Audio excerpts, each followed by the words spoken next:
അടുത്തതായി നമ്മൾ പറയാൻ പോകുന്നത് right hand screw rule. Okay, അപ്പോൾ മാഗ്നറ്റിക് ഫീൽഡിന്റെ ഡയറക്ഷൻ കണ്ടുപിടിക്കാനായിട്ട് ഹെൽപ്പ് ചെയ്യുന്ന റൂളാണിത്. എന്താ പറയുന്നത്? If we consider ourselves driving a cork screw in the direction of current. Okay, നമ്മളൊരു കോർക്ക് സ്ക്രൂ കറണ്ടിന്റെ ഡയറക്ഷനിൽ നമ്മൾ എന്ത് ചെയ്യുന്നു? നമ്മൾ അതിനെ ഡയറക്റ്റ് ചെയ്യുന്നു. കറണ്ടിന്റെ ഡയറക്ഷൻ ഇങ്ങോട്ടാന്ന് കരുതുക. ഓക്കെ, ഇവിടെ നിങ്ങൾക്ക് കാണാം ഇത്തരത്തിൽ ഈ ഒരു ഡയറക്ഷനിൽ എങ്ങനെയാണ്? ക്ലോക്ക് വൈസ് ഡയറക്ഷനിൽ. ഈ ഒരു ക്ലോക്ക് വൈസ് ഡയറക്ഷനിലാണ് സ്ക്രൂ എന്ത് ചെയ്യുന്നത്? അഡ്വാൻസ് ചെയ്യുന്നത്. സ്ക്രൂവിന്റെ മോഷൻ എന്തിനെയാണ് ഇൻഡിക്കേറ്റ് ചെയ്യുന്നത്? മാഗ്നറ്റിക് ഫീൽഡിനെ. അതുപോലെ തന്നെ സ്ക്രൂ റിസൾട്ടന്റ് ഏത് ഡയറക്ഷനിലേക്കാണോ അത് മൂവ് ചെയ്യുന്നത് അതെന്തിനെ ഇൻഡിക്കേറ്റ് ചെയ്യുന്നു? അത് കറണ്ടിന്റെ ഡയറക്ഷൻ ആണ്. ഓക്കെ, കറണ്ടിന്റെ ഡയറക്ഷൻ ഇൻഡിക്കേറ്റ് ചെയ്യുന്നതല്ല, അതാണ് കറണ്ടിന്റെ ഡയറക്ഷൻ. അപ്പോൾ കറണ്ടിന്റെ ഡയറക്ഷനിൽ നിന്ന് നമുക്ക് എന്ത് ചെയ്യാൻ പറ്റും? മാഗ്നറ്റിക് ഫീൽഡിന്റെ ഡയറക്ഷൻ കണ്ടുപിടിക്കാനായിട്ട് സാധിക്കും. ഓക്കെ, അപ്പോൾ direction of cork screw is the direction of magnetic field. Okay, അപ്പോൾ ഇത്തരത്തിൽ താഴേക്കാണ് കറണ്ടിന്റെ ഡയറക്ഷൻ എങ്കിൽ കോർക്ക് സ്ക്രൂ എത്തരത്തിലായിരിക്കും? അത് ക്ലോക്ക് വൈസ്, ഇതുപോലെ തന്നെ ക്ലോക്ക് വൈസ് ആയിരിക്കും അത് മൂവ് ചെയ്യുന്നത്. ഇനി മുകളിലേക്കാണെങ്കിൽ അത് എത്തരത്തിലായിരിക്കും മൂവ് ചെയ്യുന്നത്? താഴേക്കായിരുന്നപ്പോൾ അത് മൂവ് ചെയ്തത് ക്ലോക്ക് വൈസ് ആയിരുന്നു. മുകളിലേക്കായിരുന്നപ്പോൾ അതെങ്ങനെയായിരിക്കും മൂവ് ചെയ്യുന്നത്? ആന്റി ക്ലോക്ക് വൈസ് ആയിരിക്കും അവിടെ മാഗ്നറ്റിക് ഫീൽഡിന്റെ ഡയറക്ഷൻ എന്ന് പറയുന്നത്. ഓക്കെ, ക്ലിയർ ആണല്ലോ? അടുത്തത് right hand screw rule. Right hand screw rule തന്നെയാണ് റൈറ്റ് ഹാൻഡ് തമ്പ് റൂൾ എന്നും പറയപ്പെടുന്നത്. ഓക്കെ, അപ്പൊ റൈറ്റ് ഹാൻഡ് തമ്പ് റൂൾ എന്താ പറയുന്നത്? നമ്മുടെ കയ്യിൽ ഇങ്ങനെ ഒരു കണ്ടക്ടർ പിടിച്ചിട്ടുണ്ട് എന്ന് കരുതുക. ഓക്കെ, അപ്പോൾ ആ കണ്ടക്ടർ പിടിക്കുമ്പോൾ നമ്മുടെ തമ്പ് ഇൻഡിക്കേറ്റ് ചെയ്യുന്നത് എന്താണ്? കറണ്ടിന്റെ ഡയറക്ഷനും.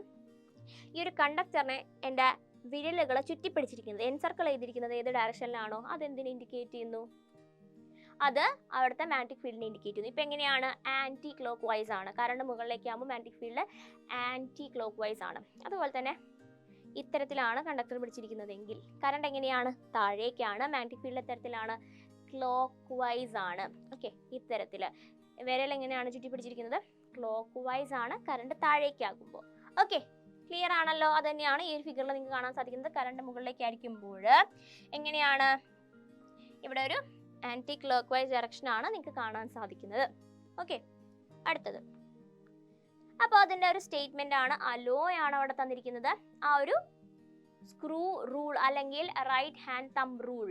ഓക്കെ, ലോ അല്ല, റൂൾ ആണ് നിങ്ങൾക്ക് ഇവിടെ തന്നിരിക്കുന്നത്.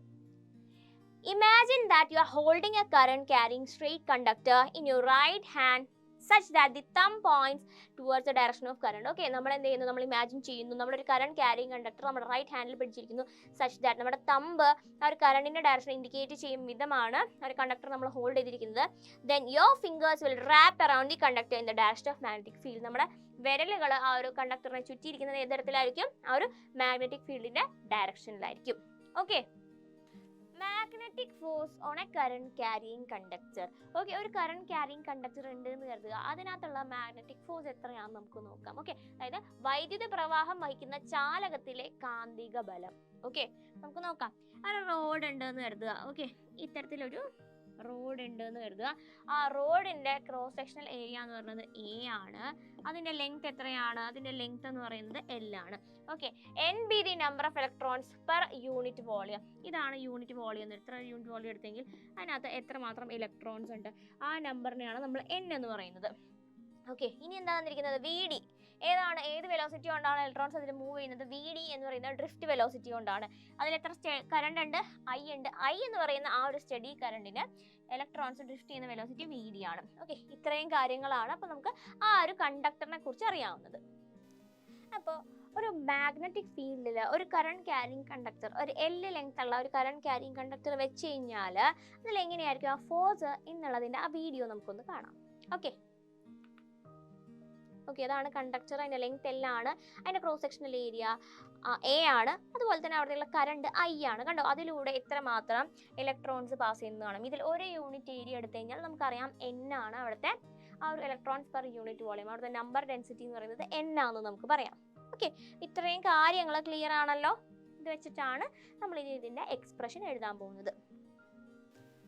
ഒരു കണ്ടക്ടർ, എൽ ലെങ്ത് ഉള്ള ഒരു കണ്ടക്ടർ മാഗ്നറ്റിക് ഫീൽഡിൽ വെക്കുമ്പോൾ അതൊരു തീറ്റ ഡിഗ്രി അലൈൻഡ് ആയിട്ടിരിക്കുന്നു. ഓക്കെ, അതിലുള്ള കറണ്ട് ഐ ആണ്. അതിനുള്ള ഫോഴ്സ് ആണ് നമ്മൾ അതിൻ്റെ എക്സ്പ്രഷൻ ആണ് ഇപ്പോൾ എഴുതാൻ പോകുന്നത്. ഓക്കെ, എന്നിട്ട് എക്സ്പ്രഷന് ശേഷം നമുക്ക് ഫോഴ്സിൻ്റെ ആ ഒരു ഡയറക്ഷനിലേക്ക് വരാം. ഓക്കെ, അപ്പോൾ നമുക്ക് എഴുതാനുള്ളത് എന്താണ്? വോളിയം. കണ്ടക്ടറിന്റെ വോളിയം എന്ന് പറയുന്നത് എത്രയാണ്? എ ഇൻറ്റു എൽ ആണ്. Number of electrons per unit volume, number density എന്ന് പറയുന്നത് എൻ ആണ്.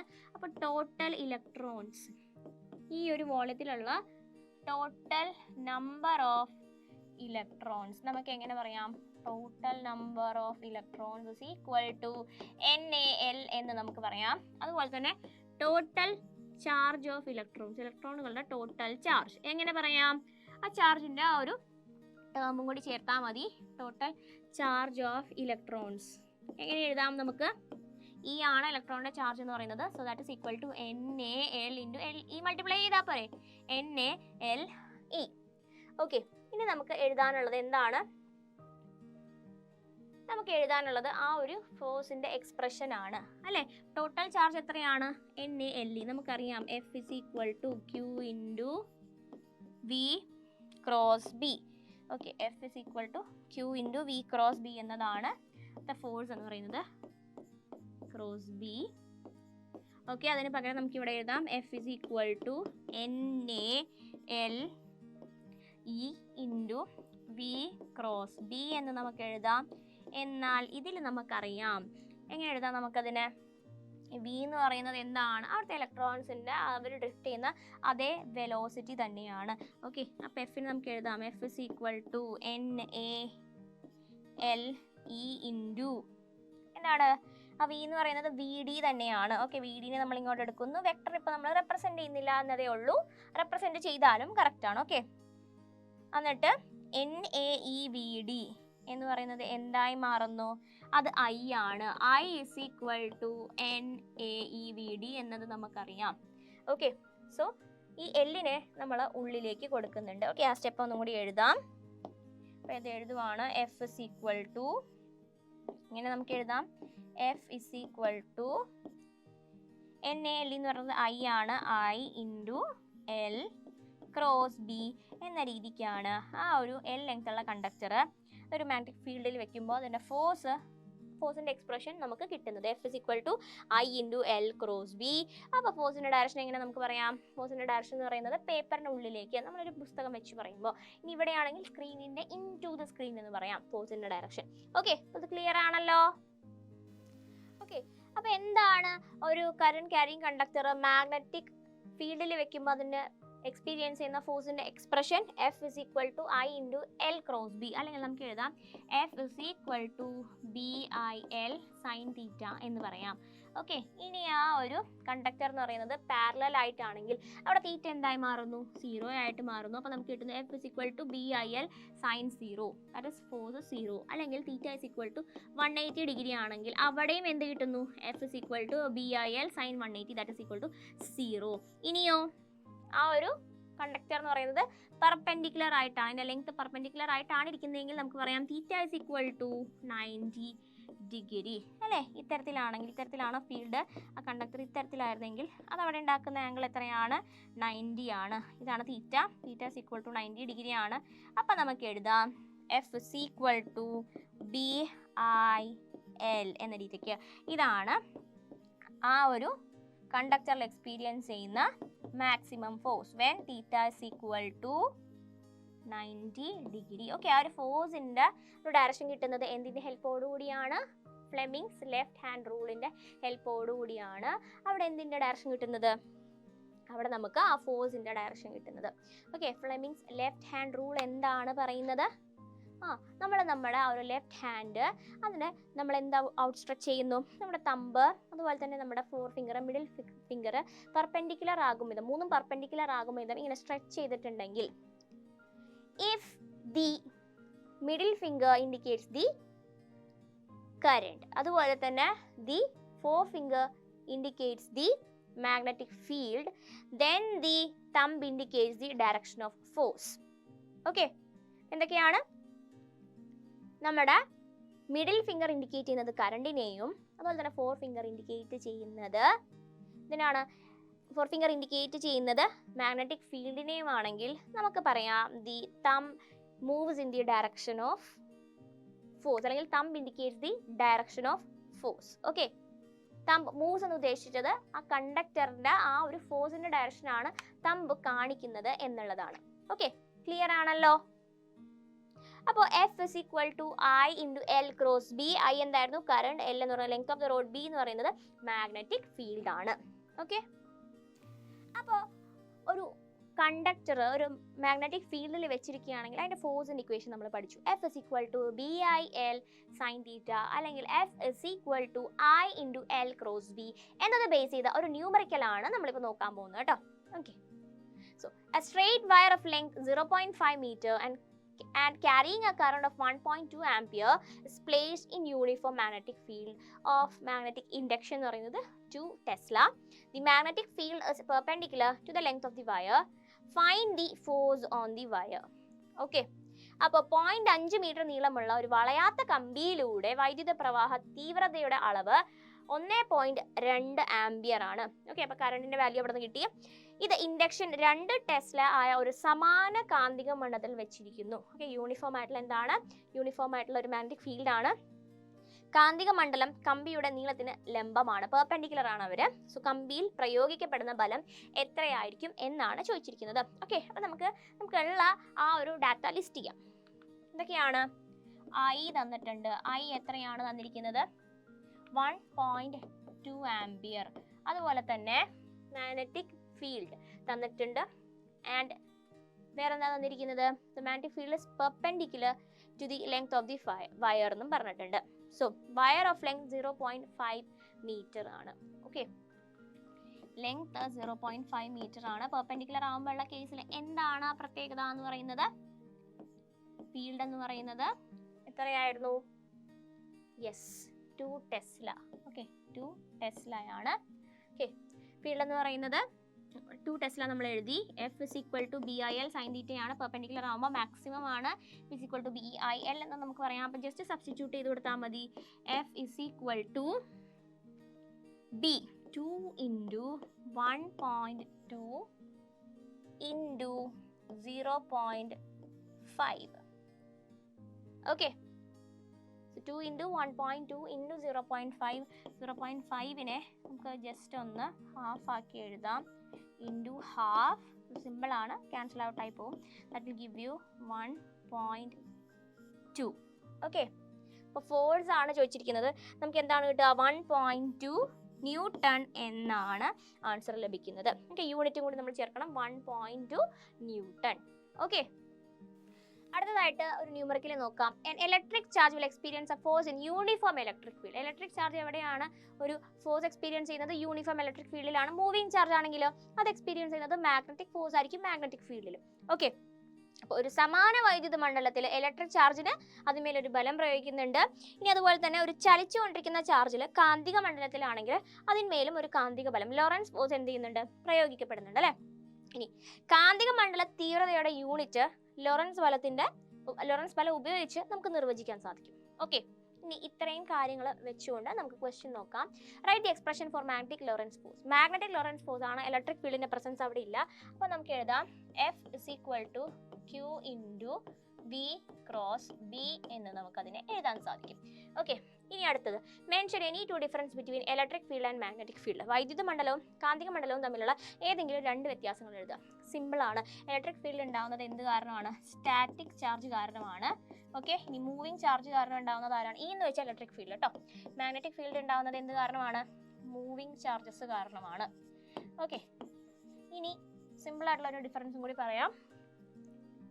ഒരു ചാർജിന് ചുറ്റും ഒരു ഇലക്ട്രിക് ചാർജ് ഉണ്ട്, അതിന് ചുറ്റും എവിടെയാണോ അതിൻ്റെ ഫോഴ്സ് എക്സ്പീരിയൻസ് ചെയ്യുന്നത് ആ റീജിയനെയാണ് നമ്മൾ ഇലക്ട്രിക് ഫീൽഡ് എന്ന് വിളിക്കുക. അതുപോലെ തന്നെ ഒരു മാഗ്നറ്റിന് ചുറ്റും എവിടെയാണോ എത്ര റീജിയൻ വരെ മറ്റൊരു മാഗ്നറ്റിക് മെറ്റീരിയൽ മേലെ ഒരു ഫോഴ്സ് എക്സേർട്ട് ചെയ്യാൻ പറ്റും, അല്ലെങ്കിൽ മറ്റൊരു മാഗ്നറ്റിക് സബ്സ്റ്റൻസ് വെച്ച് കഴിഞ്ഞാൽ എവിടെയാണോ ആ ഒരു സബ്സ്റ്റൻസിന് ഈ ഒരു മാഗ്നറ്റിന്റെ ഫോഴ്സ് ഫീൽ ചെയ്യാൻ പറ്റുക ആ റീജിയനെ നമ്മൾ വിളിക്കുന്ന പേരാണ് മാഗ്നറ്റിക് ഫീൽഡ്. ഓക്കെ, ഇതാണ് ഇവർ തമ്മിലുള്ള 2 സിമ്പിൾ ആയിട്ടുള്ള ഡിഫറൻസ്.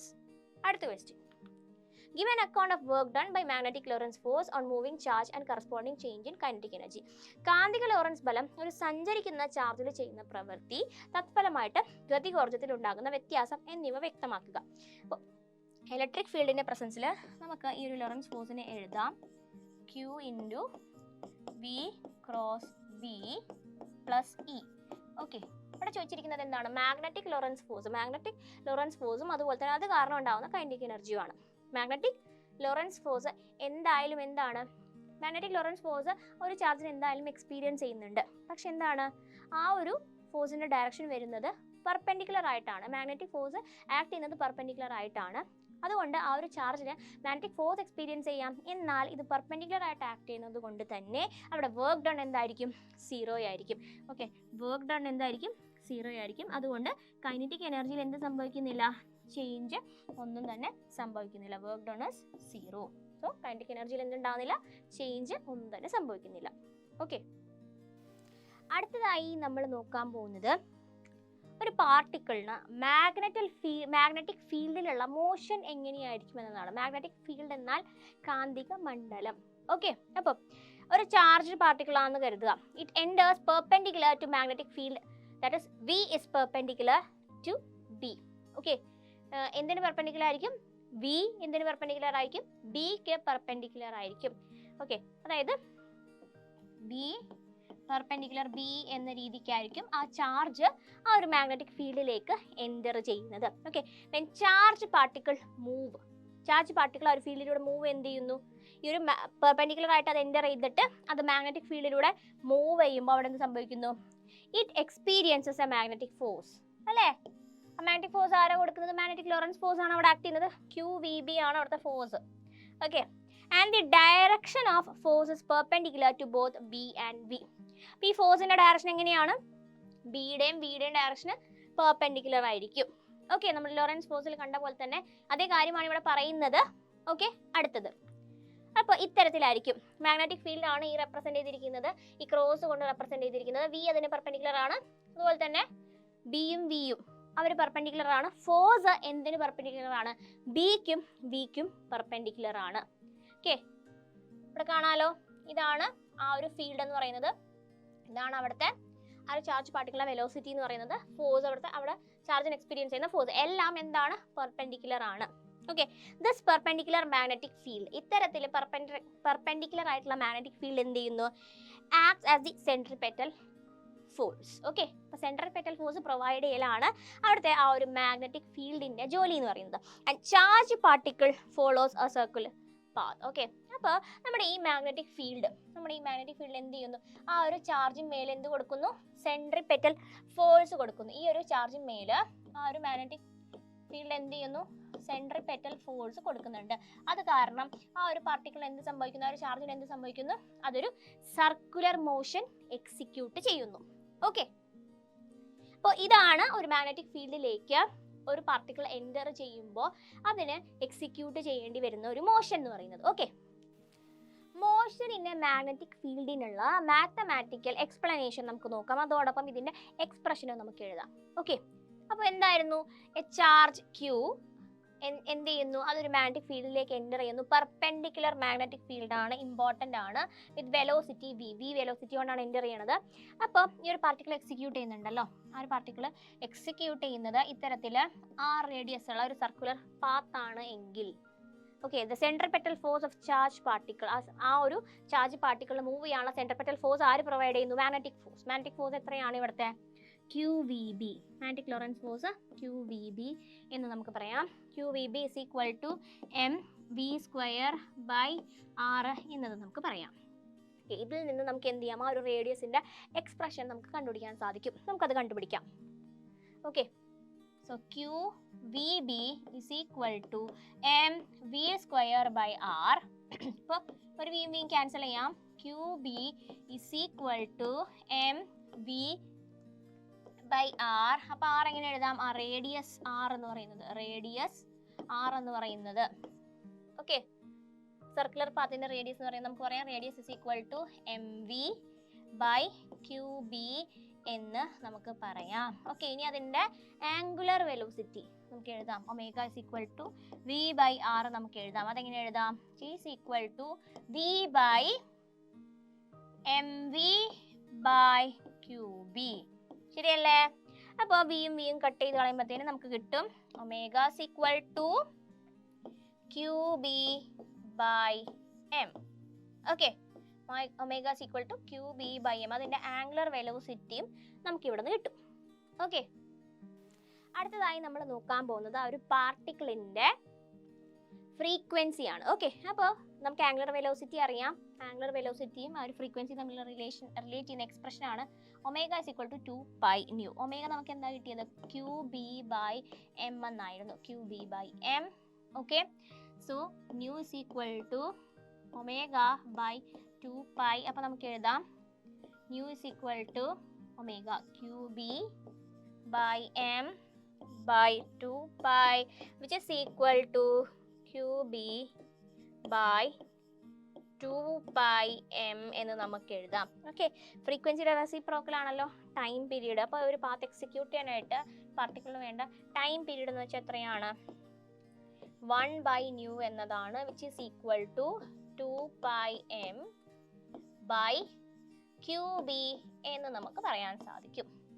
ഓക്കെ, അടുത്തതായിട്ട് നമ്മൾ നോക്കാൻ പോകുന്നത് the charge particles enters an angle of theta with magnetic field. Angle തീറ്റയിലാണ് ഒരു ചാർജ് പാർട്ടിക്കിൾ മാഗ്നറ്റിക് ഫീൽഡിലേക്ക് എൻറ്റർ ചെയ്യുന്നതെങ്കിൽ അവിടെ എങ്ങനെയായിരിക്കും ആ ഒരു മോഷനും ആ ഒരു പാത്തും എന്നൊക്കെയാണ് നമ്മൾ നോക്കാൻ പോകുന്നത്. Since the charge particle enters an angle theta with magnetic field, magnetic ഫീൽഡുമായിട്ട് ഒരു തീറ്റ ആംഗിൾ മേക്ക് ചെയ്യുന്നത് കൊണ്ട് തന്നെ നമുക്ക് എന്ത് ചെയ്യാം? അതിൻ്റെ വെലോസിറ്റിനെ രണ്ട് കോമ്പണൻസ് ആക്കാം. One is A parallel component parallel to magnetic field, that is v cos theta, and a component perpendicular to the magnetic field v sin theta. Okay, magnetic field ഇത്തരത്തിലാണെങ്കിൽ അതിലൊരു തീറ്റ മേക്ക് ചെയ്തുകൊണ്ടാണ് ആ ഒരു particle അവിടെ ഉള്ളതെന്നുണ്ടെങ്കിൽ അതിന് നമുക്ക് എന്ത് ചെയ്യാം? നമുക്ക് രണ്ട് പാർട്ടാക്കിയിട്ട് അതിനെന്ത് ചെയ്യാം? രണ്ട് പാർട്ടാക്കി അതിനെ റിസോൾവ് ചെയ്യാം. അതെങ്ങനെയാണെന്നുള്ളത് നമുക്ക് നോക്കാം. ഓക്കെ, സോ ആ ഒരു കോമ്പണന്റിനെ റിസോൾവ് ചെയ്ത് കഴിയുമ്പോഴത്തേനും തീറ്റയാണ് ആ ഒരു particle, the angle that the particle makes with the magnetic field is theta. Okay, so ആ ഒരു തീറ്റ ആംഗിൾ അലൈൻ ചെയ്തിരിക്കുന്നത് കൊണ്ട് തന്നെ നമുക്കതിനെ രണ്ട് കോമ്പണൻസ് ആക്കാം. ഓക്കെ, ഒന്ന് പാരലൽ കോമ്പണന്റ് ആണ് വി കോസ് തീറ്റ, ഒന്ന് പെർപെൻഡിക്കുലർ ആയിട്ടുള്ള കോമ്പണന്റ് ആണ് V sine theta. Okay, clear ആണല്ലോ? വി സൈൻ തീറ്റ എന്നുള്ള ഒരു കോമ്പണന്റും വി കോസ് തീറ്റ എന്നുള്ള ഒരു കോമ്പണന്റുമായിട്ട് തീറ്റനെ നമുക്ക് റിസോൾവ് ചെയ്യാൻ സാധിക്കും. ഓക്കെ, അടുത്തത് the parallel component of velocity remains unaffected by magnetic field. Parallel component എന്ത് സംഭവിക്കുന്നില്ല? ഇവിടെ ഈ ഒരു parallel componentന് എന്ത് സംഭവിക്കുന്നില്ല? അത് ഡീവിയേറ്റഡ് ആവുന്നില്ല. അതിന് മാഗ്നറ്റിക് ഫീൽഡ് കാരണം പ്രത്യേകിച്ച് ഒരു എഫക്റ്റും തന്നെ ഇല്ല. ഓക്കെ, സോ അതാണ് അവിടെ സംഭവിക്കുന്നത്. it remains unaffected by magnetic field and it causes charge particle to move along the field. അപ്പോൾ ഇതെന്താ ചെയ്യുന്നത്? ചാർജ് പാർട്ടിക്കിളെ ഫീൽഡിന്റെ അതേ ഡയറക്ഷനിലേക്ക് ആര് മൂവ് ചെയ്യിക്കുന്നു? നമ്മുടെ ഈ ഒരു പാരലൽ കോമ്പണന്റ് മൂവ് ചെയ്യിക്കുന്നു. എന്നാലോ പെർപെൻഡിക്കുലർ കോമ്പണന്റ് എന്ത് ചെയ്യുന്നു? പാർട്ടിക്കിളിനെ സർക്കുലർ പാത്തിലായിട്ട് മൂവ് ചെയ്യിക്കുന്നു. ഓക്കെ, ഈ ഒരു പാർട്ടിക്കിൾ, അതായത് ആ ഒരു പാരലൽ കോമ്പണന്റ് ആണ് അതിന്റെ ട്രാൻസ്ലേഷൻ മോഷനുള്ള ആ ഒരു എന്ത് കൊടുക്കുന്നത്? ഹെൽപ്പ് കൊടുക്കുന്നത്. ഓക്കെ, ട്രാൻസ്ലേഷൻ മോഷൻ എക്സിക്യൂട്ട് ചെയ്യാൻ ഹെൽപ്പ് ചെയ്യുന്ന ആളാരാണ്? പാരലൽ കോമ്പണന്റ് ആണ്. സർക്കുലർ പാത്ത് എക്സിക്യൂട്ട് ചെയ്യാനുള്ള ഹെൽപ്പ് കൊടുക്കുന്നത് ആരാണ്? ഈ ഒരു പെർപെൻഡിക്കുലർ കോമ്പണന്റ് ആണ്. ഓക്കെ, അപ്പൊ ഈ ഒരു പാരലൽ കോമ്പണന്റ് കാരണം ഉണ്ടാകുന്ന ലീനിയർ ആയിട്ടുള്ള ആ ഒരു മോഷനും അതുപോലെ തന്നെ ഈ പെർപെൻഡിക്കുലർ കോമ്പണന്റ് കാരണം ഉണ്ടാകുന്ന ആ ഒരു സർക്കുലർ മോഷനും ചേർന്നിട്ട്, ഓക്കെ, ഇത് ലീനിയറും ഇത് ഈ ഇത്തരത്തിലുള്ള സർക്കുലർ മോഷനും ചേർന്നിട്ട് അവിടെ എന്ത് സംഭവിക്കുന്നു? അവിടെ ഒരു ഹെലിക്കൽ മോഷൻ ആണ് ഉണ്ടാകുന്നത്. ഓക്കെ, ഹെലിക്കൽ മോഷൻ അവിടെ എക്സിക്യൂട്ട് ചെയ്യപ്പെടുന്നു. ഓക്കെ, അപ്പോൾ ആ ഒരു പാർട്ടിക്കിള്, നമ്മൾ ആ ഒരു പാർട്ടിക്കിളിന്റെ കാര്യം ഡിസ്കസ് ചെയ്താണ്. ഏത് പാർട്ടിക്കിളാണ്? ഒരു ആംഗിൾ തീറ്റയിലെ മാഗ്നറ്റിക് ഫീൽഡിലേക്ക് എൻ്റർ ചെയ്യുന്ന പാർട്ടിക്കിളിന്റെ കാര്യത്തിൽ നമ്മൾ അതിൻ്റെ ടൈം പീരീഡും അതുപോലെ തന്നെ ഫ്രീക്വൻസിയും ഒക്കെ കണ്ടുപിടിച്ചായിരുന്നു. ഇവിടെ വരുമ്പോഴത്തേനും നമ്മൾ പറയാൻ പോകുന്നത് അതിൻ്റെ പിച്ചിനെ കുറിച്ചാണ്. അതിൻ്റെ മോഷൻ എങ്ങനെയാണ് വരുന്നത്? അതിൻ്റെ മോഷൻ ട്രാൻസ്ലേഷനും സർക്കുലറും കൂടി ചേർത്ത് ഹെലിക്കൽ മോഷനാണ് വരുന്നത്. അങ്ങനെ ഒരു ഹെലിക്കൽ മോഷൻ എക്സിക്യൂട്ട് ചെയ്യുന്ന സമയത്ത് അത് മാഗ്നറ്റിക് ഫീൽഡിൽ, ഇതാണല്ലോ മാഗ്നറ്റിക് ഫീൽഡ്, ആ മാഗ്നറ്റിക് ഫീൽഡിൽ ഒരു റൊട്ടേഷൻ്റെ സമയത്ത് അത് എത്രമാത്രം ഡിസ്റ്റൻസ് മൂവ് ചെയ്യുന്നു അതാണ് അതിൻ്റെ പിച്ച് എന്ന് പറയുന്നത്. ഓക്കെ, അപ്പോൾ പിച്ചിനെ നമുക്ക് എങ്ങനെ എഴുതാം? Pitch is equal to V cos theta into T എന്ന് നമുക്ക് എഴുതാൻ സാധിക്കും. ഓക്കെ, വി കോസ് തീറ്റ എന്ന് പറയുന്നത് ആ തീറ്റനെ റിസോൾവ് ചെയ്തിട്ടുള്ള പാരലൽ കമ്പോണന്റ് ആണ്. അപ്പോൾ V cos theta into T എന്ന് പറയുമ്പോൾ ടി അതിൻ്റെ ടൈം പീരീഡ് ആണ്. So V cos theta into 2πm/qb. അപ്പോൾ നമുക്ക് എഴുതാം എന്താണ് പിച്ച് എന്ന് പറയുന്നത്? ആ ഡിസ്റ്റൻസ് എന്ന് പറയുന്നത് എന്താണ്? V cos theta into 2πm/qb. ഇനി ആ ഒരു സർക്കുലർ പാത്ത് അത് എക്സിക്യൂട്ട് ചെയ്യുന്നുണ്ടല്ലോ. ആ ഒരു സർക്കുലർ പാത്തിന്റെ റേഡിയസിനെ, റേഡിയസ് എത്രയാണ്? mv sin theta by qb. ആ സർക്കുലർ പാത്തിന്റെ റേഡിയസിനെ നമ്മൾ വിളിക്കുന്ന പേരാണ് helix. The radius of circular path of motion is called as helix. Okay, അപ്പോൾ പിച്ച് എന്താണെന്നും ഹെലിക്സ് എന്താണെന്നും ഉള്ളത് ക്ലിയർ ആയല്ലോ. മാഗ്നറ്റിക് ഫ്ലക്സിനെ കുറിച്ചിട്ടാണ് ഇനി പറയാൻ പോകുന്നത്, അഥവാ കാന്തിക പ്രവാഹം. ഓക്കെ, സിമ്പിൾ ആയിട്ട് പറയാം, മാഗ്നറ്റിക് ലൈൻസ് ഓഫ് ഫോഴ്സ് ഉണ്ടല്ലോ, ഒരു യൂണിറ്റ് ഏരിയ കൂടി എത്രമാത്രം ലൈൻസ് ആ ഏരിയ ക്രോസ് ചെയ്ത് പോകുന്നു, അതാണ് അതിൻ്റെ മാഗ്നറ്റിക് ഫ്ലക്സ് എന്ന് പറയുന്നത്. ഓക്കെ, ക്ലിയർ ആണല്ലോ എന്താണ് മാഗ്നറ്റിക് ഫ്ലക്സ് എന്നുള്ളത്? The magnetic flux through the surface A is the total number of field lines through the entire surface. Okay, ഒരു ഏരിയയിലുള്ള മാഗ്നറ്റിക് ഫ്ലക്സ് എന്ന് വെച്ചാൽ എത്രയാണ്? ഇതാണ് ആ ഒരു surface magnetic flux through the surface A. Surface A ആണ്. ഓക്കെ, ആ സർഫസിലൂടെ ക്രോസ് ചെയ്യുന്ന മാഗ്നറ്റിക് ഫീൽഡ് ലൈൻസിൻ്റെ ടോട്ടലിനെയാണ് നമ്മൾ എന്ത് വിളിക്കുക? Magnetic flux. ഫൈ എന്നാണ് നമ്മൾ അതിൻ്റെ സിമ്പിൾ നമ്മൾ കൊടുക്കുക, ഫൈ എന്നാണ്. Okay, through the entire surface A എന്ന് പറഞ്ഞ എൻറ്റയർ സർഫസിലൂടെ പാസ് ചെയ്യുന്ന lines, total number of magnetic field lines. Magnetic flux through a surface is defined as surface integral of normal component of magnetic field B. Okay, over the area of the surface. എത്രയാണോ ആ ഒരു സർഫസിന്റെ area വരുന്നത് അതിന്റെ surface integral നമ്മൾ എടുക്കുന്നു. എന്ത് വെച്ചിട്ടാണ് surface integral എടുക്കുന്നത്? It is the surface integral of normal component of the magnetic field. Normal component of magnetic field B. Okay, നമ്മുടെ മാഗ്നറ്റിക് ഫീൽഡിന്റെ നോർമൽ കോമ്പണന്റിന്റെ സർഫസ് ഇന്റഗ്രൽ ആണ് നമ്മൾ എടുക്കുന്നത്. ഓക്കെ, നമുക്ക് നോക്കാം അതെങ്ങനെയാണെന്നുള്ളത്. എന്താണ് മാഗ്നറ്റിക് ഫ്ലക്സ് എന്ന് പറയുന്നത്? Normal component of magnetic field, അതിന്റെ integral. Okay, over the area. ആ ഏരിയയുടെ ഓവർ നമ്മൾ എന്ത് ചെയ്യുന്നു? ആ ഒരു മാഗ്നറ്റിക് ഫീൽഡിനെ നോർമൽ കോമ്പണന്റിനെ ഇന്റഗ്രേറ്റ് ചെയ്യുന്നു. ഓക്കെ, അപ്പോൾ അതെങ്ങനെയാണ് എക്സ്പ്രസ് ചെയ്തിരിക്കുന്നത്? ഇത്തരത്തിലാണ്. അതിന് നമുക്ക് ഇത്തരത്തിൽ എഴുതാം. സർഫസ് ഇന്റഗ്രൽ എന്ന് പറഞ്ഞാൽ നമുക്ക് എഴുതാൻ സാധിക്കും. Okay, phi is equal to integral of, എങ്ങനെ എഴുതാം? B dot D A. D A എന്ന് പറയുന്ന എക്ക് എന്തുകൊണ്ടാണ് വെക്ടർ വന്നതെന്ന് വെച്ച് കഴിഞ്ഞാൽ ഡി എ എന്ന് പറയുന്നത് ഏരിയ വെക്ടർ ആണ്. ഏരിയ ഡി എ എന്ന് പറയുന്ന സ്മോൾ ഏരിയക്ക് പെർപെൻഡിക്കുലർ ആയിട്ടുള്ള ഏരിയ വെക്ടർ ആണ് എന്ത്? ഡി എ എന്ന് പറയുന്നത്. ഓക്കെ, ഇനി ഈ ഡോട്ട് പ്രൊഡക്റ്റ് മാറ്റി നമ്മൾ എഴുതുന്നു. It is equal to integral S B D A cos theta എന്ന് നമ്മൾ എഴുതുവാണെങ്കിൽ നമ്മൾ കോസ് തീറ്റേനെയും ബിനെയും പുറത്തേക്ക് എടുക്കുന്നു. അവർ രണ്ടും കോൺസ്റ്റൻസ് ആണ്. നേരത്തെ ഇതിനെ പുറത്തേക്ക് എടുത്തു കഴിഞ്ഞാൽ B A into integral D A എന്ന് കൊടുത്തു കഴിഞ്ഞാൽ നമുക്ക് എന്ത് കിട്ടും? ബി എ അല്ല, ബി കോസ് തീറ്റ. ഓക്കെ, കാരണം കോസ് തീറ്റയും ബിയും ആണ് നമ്മൾ കോൺസ്റ്റന്റ് ആയിട്ട് എഴുതുന്നത്. B cos theta into integral D A is equal to B A cos theta. എന്താ കിട്ടുന്നത്? ബി എ കോസ് തീറ്റ എന്ന് നമ്മൾ ചെയ്തത്. പിന്നെ ജസ്റ്റ് അതിൻ്റെ കറക്റ്റ് ആയിട്ടുള്ള ഒരു ഫോമിൽ കോസ് തീറ്റ കൊടുത്ത് എഴുതി, ഡോട്ട് മാറ്റി, എന്നിട്ട് എന്താ ബിയും കോസ് തീറ്റയും പുറത്തേക്ക് എടുത്തു, ഡി എ ഇൻ്റഗ്രേറ്റ് ചെയ്തു, ഏരിയ എന്ന് കിട്ടി. ബി എ കോസ് തീറ്റ എന്നുള്ള രീതിക്ക് നമുക്ക് എന്ത് കിട്ടി? നമുക്ക് ആ ഒരു ഫ്ലക്സ് കിട്ടി. ഓക്കെ, ഇനി തീറ്റ 0 ആണെങ്കിലോ? തീറ്റ 0 ആണെങ്കിൽ നമുക്ക് എഴുതാം B A cos 0, that is B A. Phi is equal to B A എന്ന് നമുക്ക് എഴുതാം. ഓക്കെ, അപ്പോൾ എന്താണ് ഇനി മാഗ്നറ്റിക് ഫ്ലക്സിന്റെ എസ് ഐ യൂണിറ്റ് എന്ന് പറയുന്നത്? എസ് ഐ യൂണിറ്റ് എന്ന് പറയുന്നത് വെബർ ആണ്. Okay, what is the S I unit of magnetic flux? Weber.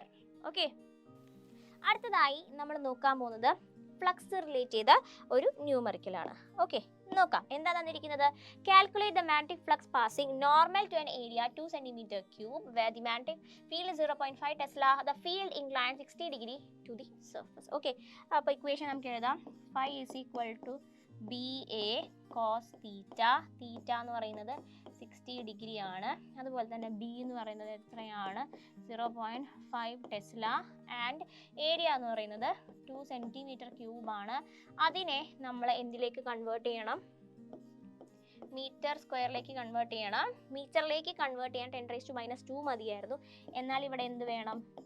-2 the whole square. Okay, 2 × 10⁻² the whole square വേണം. 10⁻² മാത്രമാണ് ഹോൾ സ്ക്വയർ. അപ്പോൾ 10⁻⁴ മീറ്റർ സ്ക്വയർ എന്ന രീതിക്ക് ആകും. ഇനി നമുക്ക് സബ്സ്റ്റിറ്റ്യൂട്ട് ചെയ്യാം.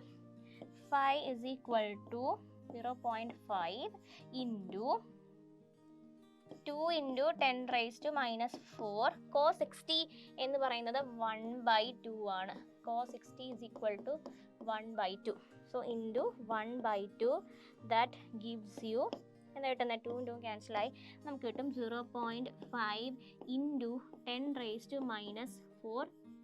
വെബർ എന്ന് കിട്ടും. ഓക്കെ, ക്ലിയർ ആണല്ലോ എങ്ങനെയാണ് ഇത് ചെയ്തതെന്നുള്ളത്. അടുത്തതായിട്ട് നമ്മൾ നോക്കാൻ പോകുന്നത് magnetic field due to current element. Okay, അത് തരുന്നത് ആരാണ്? Biot Savart law.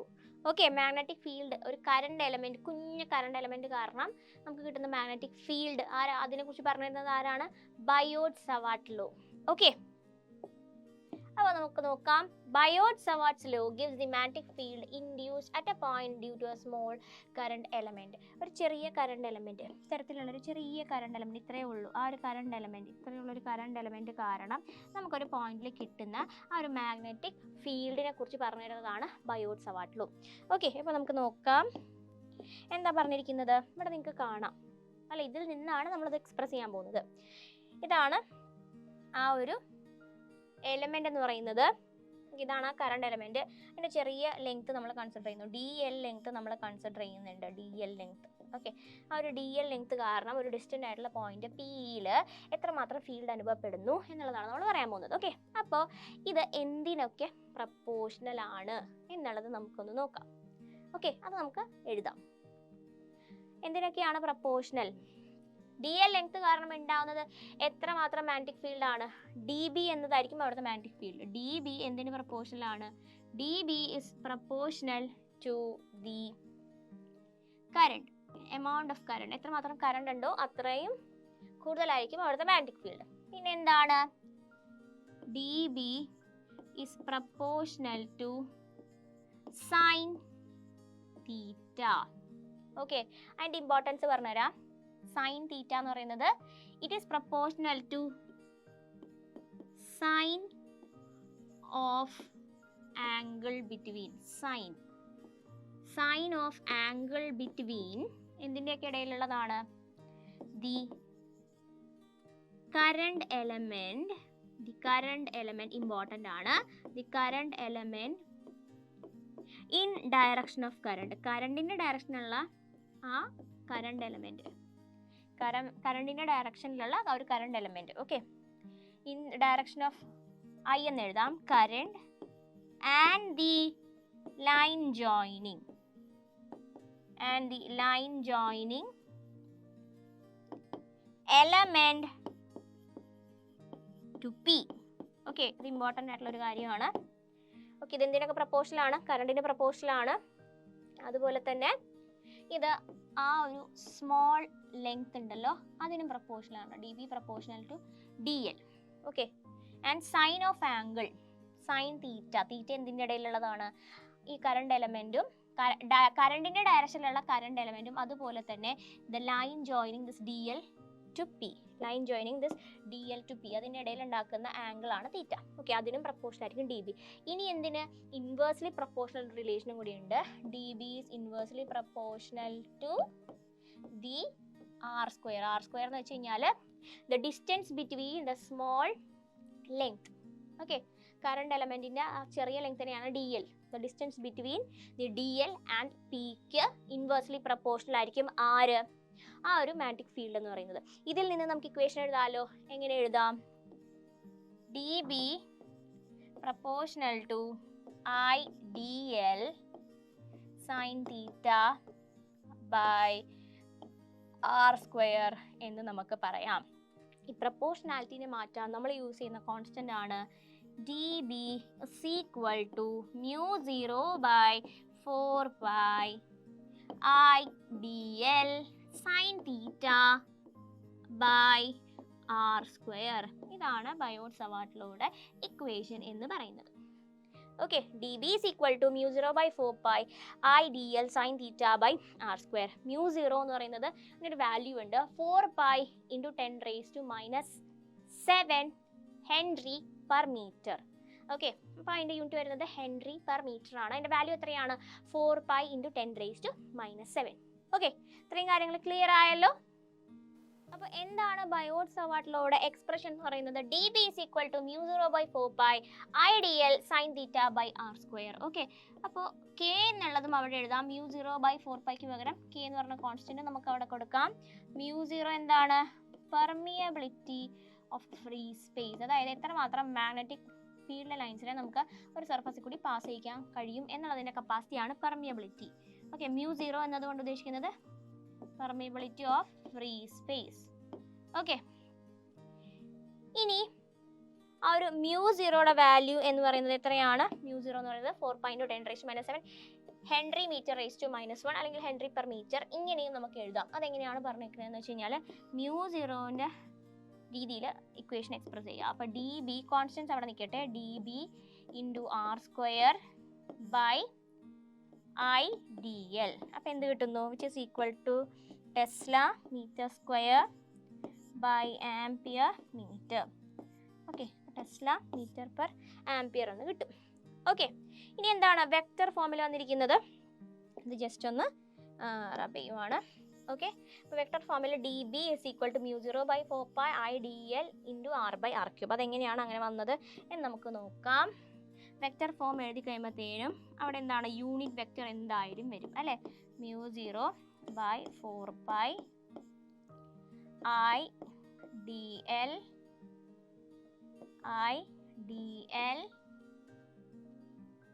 എന്താ വരുന്നത്? IdLന്റെ കൂടെ അവിടെ ഒരു യൂണിറ്റ് വെക്റ്റർ ആണ് വരുന്നത്. Okay, unit vector.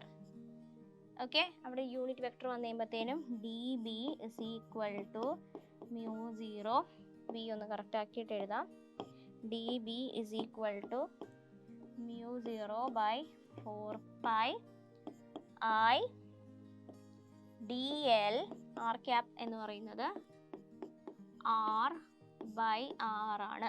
ഓക്കെ, അതിവിടെ കൊടുത്തു കഴിയുമ്പോഴത്തേനും നമുക്ക് എന്താ കിട്ടുന്നത്? IdL cross R cap by R square into R എന്നതാണ് അവിടെ കാണുന്നത്. μ0/4π/IdL into r/r³. Okay, clear ആണല്ലോ?